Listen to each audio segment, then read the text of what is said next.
कहानी पुरानी है लेकिन आज भी नई लगती है। ईश्वर की माया ने नारद जी को एक बार एक दुर्गुण प्रदान कर दिया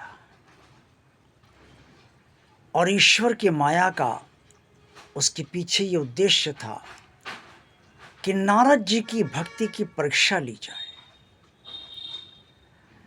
माया ने नारद जी के भीतर ये विचार उत्पन्न करा दिया कि उनसे बड़ा कोई भक्त किसी भी लोक में नारायण का नहीं है। नारद जी सोच सोच कर आनंदित होने लगे और प्रफुल्लित मन से भगवान विष्णु जी के पास पहुंचे। भगवान विष्णु जी मुस्कुराए और बोले, नारद, तुम इसी समय धरती लोक पर के लिए प्रस्थान करो। नारद जी बोले, वो क्यों नारायण? विष्णु जी बोले, मैं तुम्हें अपने सबसे बड़े भक्त से मिलाना चाहता हूं जो धरती लोक पर रहता है।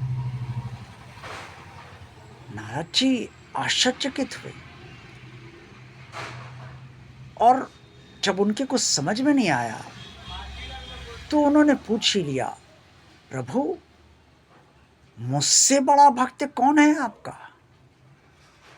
विष्णु जी हंसे और बोले, तुम धरती लोक पहुंचो तो मेरा भक्त जहां रहता है उसका मार्ग मैं तुम्हें बता रहा।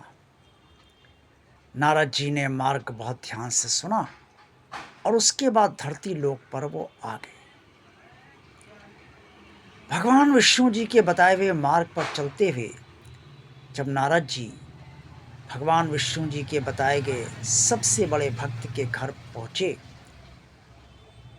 तो उन्होंने देखा कि मकान पूरी तरीके से जर्जर है। दरवाजा भी टूटा हुआ है। एक छोटी सी कुंडी लगी हुई है जिसे नारद जी ने ब्राह्मण का वेश धर के खटखटा दिया। थोड़ी देर बाद एक बहुत बूढ़ा व्यक्ति आया और उसने नारद जी बने ब्राह्मण से पूछा, बताओ कौन हो तुम? नारद जी बोले, मैं आपकी शरण चाहता हूँ। इधर से निकल रहा था, रात्रि बहुत हो गई, सोचा आपके यहाँ शरण ले लूँ। आज रात भर विश्राम करूँगा, सुबह चला जाऊँगा। वो बुजुर्ग व्यक्ति झुंझलाया और बोला, सब यहीं आते हैं। अरे इतने बड़े बड़े घर पड़े हुए हैं, वहाँ क्यों नहीं चले जाते? मेरे यहाँ तुम क्यों चले आए? नारद जी ने हाथ जोड़े, आज रात आप मुझे अपने यहाँ ठहरने की अनुमति दे दीजिए। जहाँ भी जगह हो वहाँ दे दीजिए। मैं वहीं बस विश्राम करके कल सुबह होते ही चला जाऊँगा। बूढ़ा व्यक्ति बोला, आओ अंदर आ जाओ। नारद जी उस बूढ़े व्यक्ति के साथ उसके घर के अंदर घुसे तो देखा गैलरी बिल्कुल टूटी हुई थी। वहीं पर एक गाय बंधी हुई थी जो देखने से ही लगता था कि बहुत भूखी है और बहुत कमज़ोर है। उसकी पसली पसली दिखाई पड़ी थी। इतनी कमज़ोर गाय देखकर नारद जी को भी उस गाय पर तरस आया, लेकिन नारद जी कुछ नहीं बोले। उन्हें तो बस ये जिज्ञासा थी कि ये भगवान विष्णु का भक्त कैसे है और वो भी इतना बड़ा। उस बूढ़े व्यक्ति ने गैलरी में एक टूटा सा चारपाई पड़ी हुई थी, उस पर नारद जी को लेटने को कहा। चारपाई बान की बनी हुई थी और वो भी ढीली ढाली चारपाई, बांस सब ढीले हो गए थे। नारद जी उस पर लेट गए और सोचने लगे रात तो गुजारनी है, भोर होते ही सुबह से मैं यहाँ प्रस्थान कर दूंगा यहाँ से।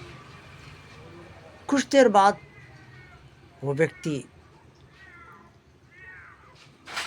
नारद जी ने सुना कि घंटी बजाने की आवाज़ आ रही है। उन्होंने सोचा ये व्यक्ति भगवान विष्णु जी की पूजा कर रहा है। ये सोचकर नारद जी धीरे धीरे उसके घर के अंदर चुपके से चले गए और देखा कि वो व्यक्ति भगवान विष्णु जी को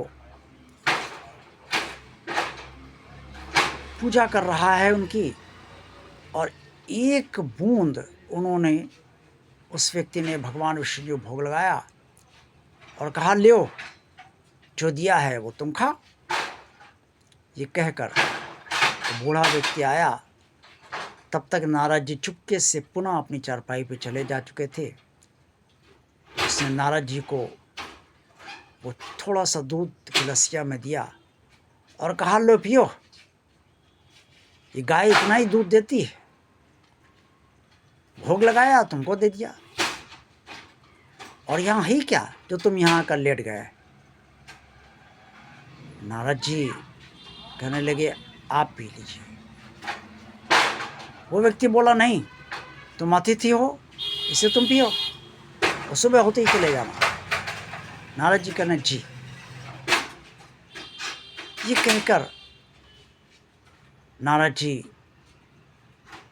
ने वो दूध पी लिया और उसके बाद वो सुबह होते ही उठकर उस व्यक्ति के घर से चल दिए। नारद जी रास्ते भर यही सोचते रहे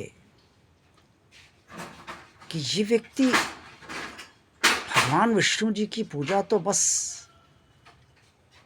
कुछ ही क्षण करता है और नारायण इसे अपना बहुत बड़ा भक्त मान रहे हैं। मैं तो हर समय नारायण नारायण जपा करता हूँ, और फिर इसकी हालत कितनी खराब है। अगर ये भक्त है तो नारायण इसकी हालत सुधारते क्यों नहीं। ये सोचते सोचते नारद जी बैकुंठ लोक पहुँच गए। उनको देखते ही भगवान विष्णु जी बोले आओ नारद, मिलाए मेरे सबसे बड़े भक्त से। नारद जी कहने लगे वो कैसा भक्त है आपका, आपको जोर जोर से चिल्लाता है और एक बूंद आपके मुंह में लगाता है और कहता है कि लो पियो जो दिया है। भगवान विष्णु जी बोले तो इसमें क्या गलत करता है। नारद जी कहने गलत करता है, अरे इतनी तेज आवाज़ में वो आपको कोस रहा था, बोल रहा था, और आप कहते गलत नहीं करता। और फिर अगर आपका इतना बड़ा भक्त है तो आप उसे इतना गरीब क्यों बनाए हुए। उसका मकान टूटा फूटा है, उसके बाद गाय बिल्कुल कमज़ोर सी है जो दूध भी ठीक से नहीं देती, जरा सा दूध देती है। उसी में उसने एक बूंद आपको जो है भोग लगाया, बाकी मुझे दे दिया। मैंने मना भी किया तो भी कहने लगा कि नहीं तुम अतिथि हो पियो, और खुद बेचारा भूखा रहा। अपनी लीला बताइए प्रभु, क्या लीला है। क्या मैं आपका भक्त नहीं, मैं तो हर समय नारायण नारायण कहा करता हूँ। भगवान विष्णु जी बोले नारद एक बात बताओ, यहाँ से प्रस्थान करते समय जब तुम मेरे सबसे बड़े भक्त के यहाँ पहुँचे, उसके यहाँ रात तुमने गुजारी, और रात गुजारने के बाद जब तुम मेरे पास बैकुंठ लोक तक आए तो तुमने मेरा कितनी बार नाम लिया। नारद जी सबका गए, बोले प्रभु एक बार भी नहीं। भगवान विष्णु जी मुस्कुराए, नारद मेरी कृपा से तुम्हें कोई कष्ट नहीं, तुम्हें सब कुछ प्राप्त है, लेकिन उस व्यक्ति को सारे कष्ट हैं, ये उसके भाग्य का भोग है। लेकिन फिर भी वो मुझे श्रद्धा से एक बूंद दूध रोज अर्पण करता है। और फिर उन्होंने कहा नारद पीछे मुड़कर देखो, मेरे पीछे एक कलश है, नारद जी ने देखा कलश में दूध लबालब भरा हुआ।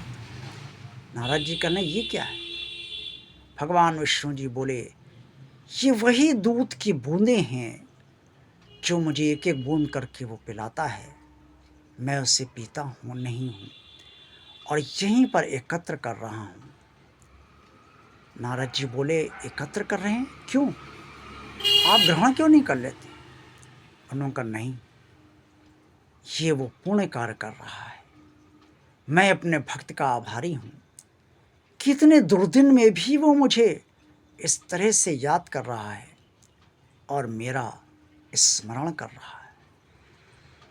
जो दुर्दिन में भी मुझे याद करता है, भले ही तेज आवाज में मुझसे लड़ाई झगड़ा भी करे तो भी मैं उसे अपना भक्त मानता हूँ, क्योंकि उससे बड़ा तो कोई भक्त हो ही नहीं सकता। सुख में तो सभी खुश रहते हैं भगवान से कि सब कुछ भगवान का दिया हुआ है, लेकिन दुख में भी कोई भगवान को याद कर ले श्रद्धा से, ये बहुत बड़ी बात है। और जो ऐसा करता है वही मेरा सबसे बड़ा भक्त है। ये सुनकर नारद जी बहुत लज्जित हुए और उन्होंने भगवान विष्णु जी के चरण स्पर्श करके बोले मुझे क्षमा कर दीजिए नारायण, वास्तव में वह आपका सबसे बड़ा भक्त है। जय श्री हरि।